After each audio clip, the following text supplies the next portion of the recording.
Шығарылышыбызны ауыл хуҗалыгына багышланган ауыл сулышы сәхифәсе белән дәвам итәбез.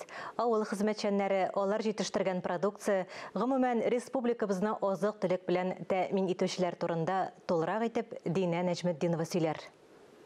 Хәерле иртә, эфирда ауыл сулышы сәхифәсе, сезнең белән мин, Динә Нәҗметдинова. Ауыл хуҗалыгы техникасын чәчүгә әзерләү һәм хуҗалыкларның язгы кыр эшләренә әзерлеге турында хөкүмәт йортында узган киңәшмәдә Республика авыл хуҗалыгы һәм азык-төлек министрының беренче урынбасары Наил Залаков сөйләде. Киңәшмәне видеоконференция режимында Рөстәм Миңнеханов үткәрде. Узган атнада Азнакай, Алабуга, Зәй, Сорман, Актаныш һәм Түбән Кама районнарында уҗымнарны һәм күп еллык үләннәрне тукландыруга керештеләр. Наил Залаков кузаклы һәм ярма ырлыкларны 129% тәшкил итүен хәбәр итте. 6-нчы Бөтен Россия форумында Россиянең 47 төбәгеннән кече бизнес вәкилләре һәм фермер хуҗалыклары җыелды. Шулай ук әлеге утырышта республика рәисе Рөстәм Миңнеханов та катнашты. Форумның төп максаты татар халкының гырыф-гадәтләрен саклап калу, эшмәкәрләрне дөрес юлга юнәлтү. Хәзерге вакытта бер 3 ел, 4 ел инде музыка уен ясыйм. Борынгы 6-7 гасыр музыка уен кораллары, думбра, колхоз, ятаган ясарга исәп бар, ясаучыларга исәп бар планда. Думбралар төрле агачлардан эшләнелә, менә булай уеп, төрле татар орнаментлары төшереп, накладкалар кызыл агачтан, булары клен, получается, кара агачтан эшлим, резонаторы, елка,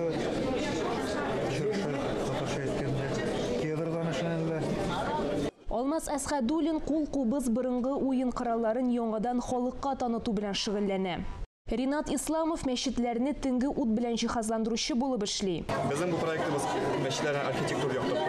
Шул ук исәптән без аларның тарихын язабыз һәм шушы информация белән без аннан соң бүлешәбез ВКонтакте, Telegram, WhatsApp'та. Буңа нигезләнеп без ясый башладык конкурс, балалар өчен конкурс һәм шушы конкурсның нигезендә без балаларга бүләкләшәбез үзебезнең наборларны. Бүгенге көндә 13 мәчет яктыртылды. Тәмтымнар, бал, сыр, чәй, уенчыклар һәм кием салым әйберләре күргәзмәдә тәкъдим ителде. Эшмәкәрләр бизнес үзенчәлекләре белән форум утырышында уртаклашты.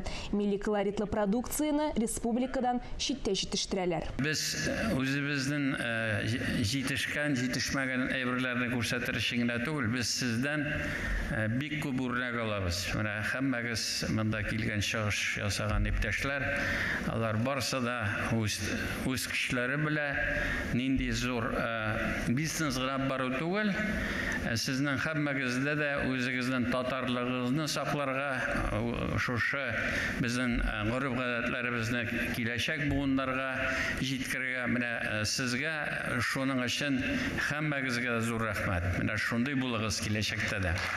Узган атнада Казанда һәм республика районнарында авыл хуҗалыгы ярминкәләре башланды.